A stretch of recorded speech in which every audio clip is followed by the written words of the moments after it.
Matthew effect, if you're not familiar with it, it's a very, very common phenomenon in social sciences where, I mean, the quick and short answer is that the rich get richer and the poor get poorer, right? It happens in all the domains. It's something that social scientists study, and it's actually named after the book in the Bible, Matthew, the parable of the talents, if you're familiar with it.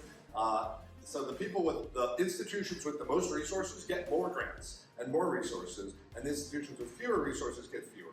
And the other example I like to use to talk about how we're trying to make invisible scientists and researchers more visible is using an example from athletics. If you were an athlete, you wanted to get trained at the Olympics, you might rather get trained in a field, you might go to the Olympic medalists, silver, gold, bronze medalists. Well, all those athletes are, they have their own contracts, their own gyms, they're busy. The top people in the field are overwhelmed because everybody's hitting them, because they appear on the top of your search list when you're looking on LinkedIn or wherever. The invisible ones.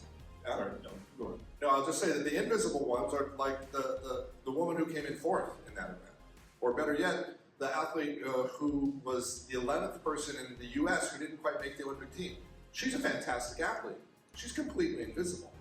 This is true in researchers as well. If you want to find good researchers, you do not have to go to the people who appear with the most citations and the most grants. You can get down into that 90% of invisible scientists and researchers, have them on your panels, give them visibility, and actually get progress because they're bringing in new ideas that the people who are at the top are too busy to even think about.